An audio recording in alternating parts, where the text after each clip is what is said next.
영혼의 노래 있으니 주 찬양합니다. 주 귀를 기울이시사 다 듣고 계시네. 주의 영광 빛난 왕제 내게 비춰 주시옵소서. 그 밝은 얼굴 배울 때 나의 영혼 기쁘다.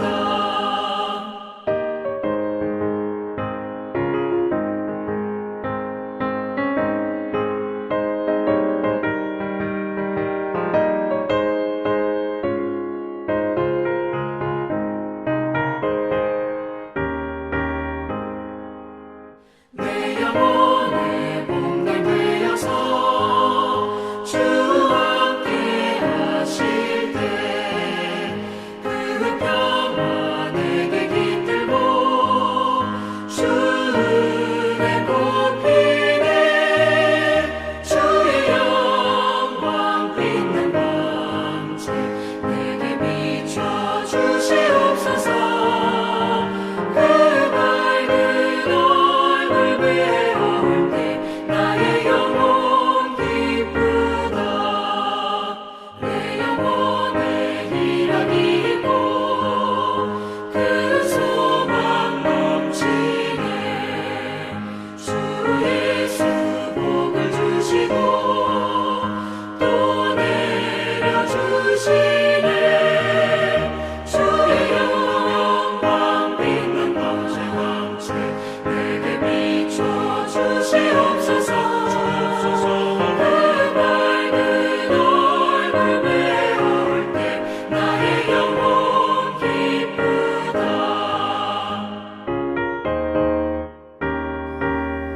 사랑하는 우리 펠로십교회 성도 여러분, 또 주 안에서 또 평안하게 잘 지내시는지요? 오늘 우리가 나비 효과, 버터플라이 이펙트라는 그런 이 말씀을 좀 나누기를 원합니다. 여러분 혹시 나비 효과라는 말 들어보셨나요? 이 말은 미국의 기상학자인 그런 에드워드 로렌츠가 발표한 이론인데요. 브라질에 있는 나비의 날개짓이 미국 텍사스에 발생한 그런 토네이도의 원인이 될 수 있다라는 그런 이론을 가지고 이렇게 말한 것입니다. 그러니까 이 작은 움직임이 어떻게 영향력을 확대해 가는지에 대한 그러한 이론이죠. 그래서 세상에 가끔가다 이러한 일들이 있습니다. 한 사람의 어떤 거룩한 희생을 통하여서 또 한 사람의 어떤 노력을 통하여서 그 일들이 확산되어서 놀라운 일들로 이렇게 발전되는 것을 우리는 종종 경험하고 볼 수 있다는 것입니다. 오늘 여기도 예수 그리스도에 인해서 은혜 받은 한 사람을 통하여서 이 지중해권의 모든 그러한 나라들이 영향을 받게 되고요. 그리고 또한 그것들은 한 나라 안에만 국한되는 것이 아니라 그 옆에 나라로 번져나가고, 그리고 또한 이 복음은 온 세상을 덮는 그러한 이 놀라운 역사로 지금 바뀌어졌다는 것을 우리가 알 수 있습니다. 그래서 이러한 작은 움직임이 하나님의 거대한 역사를 이뤄나간다라는 것들을 오늘 이 시간 우리가 직접 말씀을 통해서 깨닫기를 바랍니다.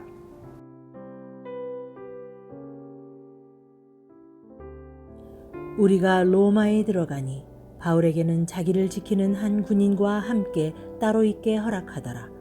사흘 후에 바울이 유대인 중 높은 사람들을 청하여 그들이 모인 후에 이르되, 여러분 형제들아, 내가 이스라엘 백성이나 우리 조상의 관습을 배척한 일이 없는데 예루살렘에서 로마인의 손에 죄수로 내준 바 되었으니 로마인은 나를 신문하여 죽일 죄목이 없으므로 석방하려 하였으나 유대인들이 반대하기로 내가 마지못하여 가이사에게 상소하며 내 민족을 고발하려는 것이 아니니라. 이러므로 너희를 보고 함께 이야기하려고 청하였으니 이스라엘의 소망으로 말미암아 내가 이 쇠사슬에 매인 바 되었노라. 그들이 이르되, 우리가 유대에서 내게 대한 편지도 받은 일이 없고 또 형제 중 누가 와서 내게 대하여 좋지 못한 것을 전하든지 이야기한 일도 없느니라. 이에 우리가 너의 사상이 어떠한가 듣고자 하니 이 파에 대하여는 어디서든지 반대를 받는 줄 알기 때문이라 하더라.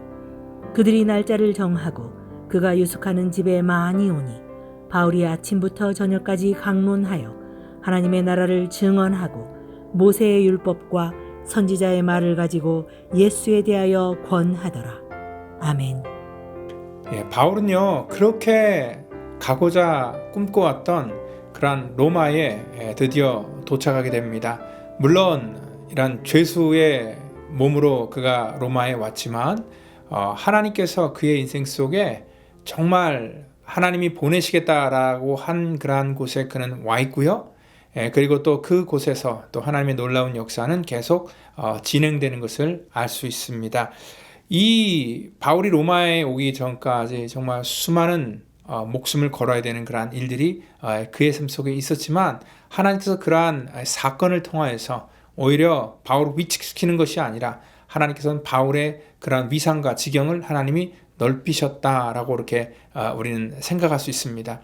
왜냐하면 처음에 배를 탈 때만 하더라도요, 바울은 이 죄수의 몸으로서 그 어떠한 사람들에게 영향을 줄 수 없는 그러한 가장 낮은 사람이었고, 그는 어떠한 권세도 없는 그러한 사람인데, 지금 멜리데 섬을 그들이 이제 빠져나올 때는 바울의 위상이 완전히 달라졌습니다.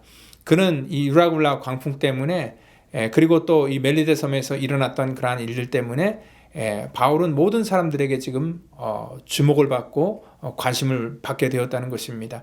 그 섬에 3개월 동안 있는 동안에 바울이 그냥 가만히 앉아서 밥이나 먹고 쉬었을까요?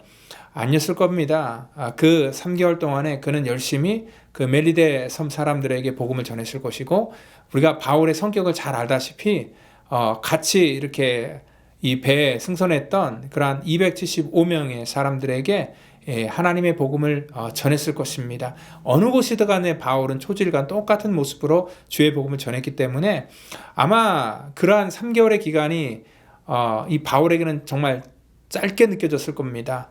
그 가운데 많은 그러한 하나님의 거룩한 이 복음을 전할 수 있었고, 또 복음을 이렇게 복음으로 세워진 그러한 사람들이 참 많이 생겼을 것입니다. 아마 이 275명의 그러한 배에 승선했던 사람들은 아까 지난주에 우리가 어저께 얘기했던 것처럼 다양한 그런 부류의 그런 사람들이 거기 있었다 그랬죠.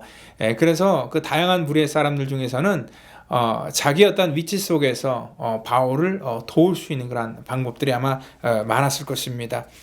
오늘 그 16절에 보니까 우리가 로마에 들어가니 바울은 자기를 지키는 한 군사와 함께 따로 있게 허락했다. 그러니까 아마 이것도 그 백부장이 은혜를 받았기 때문에 이 바울에 대해서 미리 자기가 좀 손을 써서 바울에게 좀 편의를 제공하지 않았을까라고 이렇게 생각할 수 있습니다. 뿐만 아니라 나중에 이 사람들이 어떻게 되었다는 것을 모르지만 이 바울의 그러한 이 거룩한 이러한 이 사역 가운데 많은 동역자가 되었을 것이다라고 이렇게 짐작할 수 있습니다.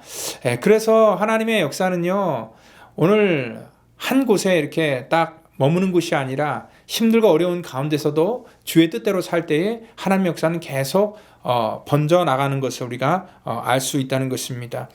오늘 이 로마에 복음이 전해지는 과정, 그리고 세상으로 이 복음이 뻗어지는 그런 과정을 보면은 굉장히 신비한 일들이 많다는 것이죠. 바울은 아직 재판을 받기 전이기 때문에 가택연금의 그런 상태의 미결수의 그런 죄수의 몸으로 있었을 것입니다. 근데 그곳에서 바울이 있는 동안에 그는 이 옥중서신이라는 그러한 거룩한 하나님의 말씀을 남길 수 있었고, 또한 그러한 환경 속에서 간수와 관료들, 이런 다양한 부류의 사람들을 만날 수 있었다는 것입니다. 특히 이 복음이라는 것이 이 여자들에게 많이 역사했는데요, 그 당시에 예수님을 만난 그러한 경건한 여자들을 통하여서 정말 좋은 소문들이 이 기독교인들에게 나타나기 시작했다는 것입니다. 그러니까 그 당시에 로마의 문화는 굉장히 문란한 성문화를 갖고 있었습니다. 그래서 정말 이 문란함 속에서 물론 남자들이 그 문란함을 즐기는 것은 좋지만 자기네들이 또 막상 결혼을 하고 또 며느리를 찾으려고 할 때는 이 문란한 그러한 이 로마의 여자보다는 그 당시에 이 지조를 지키고 정결했던 그러한 기독교 여자들을 자기의 와이프와 또 며느리로 받기로 정말 좋아했고, 또 그래서 기독교 여자들이 사실 굉장히 인기가 많았다라고 그렇게 기록을 하고 있습니다. 아마 이 기독교 그런 이 믿음을 가진 그런 여자들이 나중에 그 집안에 들어가서 무엇을 했을까요? 그들과 같이 동화돼서 똑같은 그런 모습으로 되는 것이 아니라 그들은 엄격하게 하나님의 말씀으로 저들을 양육하기 시작했고, 가정 속에서 하나님의 복음이 시작되었다는 것을 우리는 알 수 있습니다. 특별히요, 이러한 관료들은 전부 다 로마의 고위층 사람들입니다. 그러니까 하나님의 복음이 어디서부터 시작됐냐면, 로마 같은 경우에는 다운에서 탑으로 가는 것이 아니라 탑다운 방식으로, 그러니까 관료들과 또 그 관료들의 가족들, 또 자녀들, 이러한 사람들이 먼저 복음을 받게 되었고, 이 복음이 하층민으로 계속 이렇게 모든 사람들에게 흘러갔다라고 이렇게 우리가 짐작할 수 있다는 것입니다. 그 한 예로요, 기독교로 이렇게 로마의 국교가 이렇게 승인되기 전에, 그 당시 그 황제가 콘스탄티노스 황제였는데, 그 어머니의 헬레나 그 여인의 신앙 때문에 그는 그 어머니의 영향을 받아서 아마 기독교를 국교로 승인했다라고 이렇게 얘기를 합니다. 과연 그 뿌리, 그러니까 우리가 이 며칠 전에도 우리 주도권에 대해서 얘기를 했잖아요. 이 겉으로 볼 때는 남자들이 주도권을 갖고 있는 것 같이 보이지만, 가정 안으로 들어가 보면 실질적으로 여자분들이, 특별히 어머니가 이 주도권을 갖고 있는 경우가 굉장히 많잖아요. 그러니까 이 관료의 가정 속에서 이 어머니가 이러한 이 주도권을 가지고 자녀들을 믿음으로 가르치고, 또 남편을 올바른 길로 인도하기를 애썼을 때에, 이러한 영적인 주도권이요, 그 가정 속에 정말 온전한 그런 나비 효과를 통해서 나타나게 되었다는 것입니다. 한 사람의 미결수로 시작된 그런 작은 그런 그 날개짓이요, 결국은 그 한 나라를 기독교 국가로 만들었고요.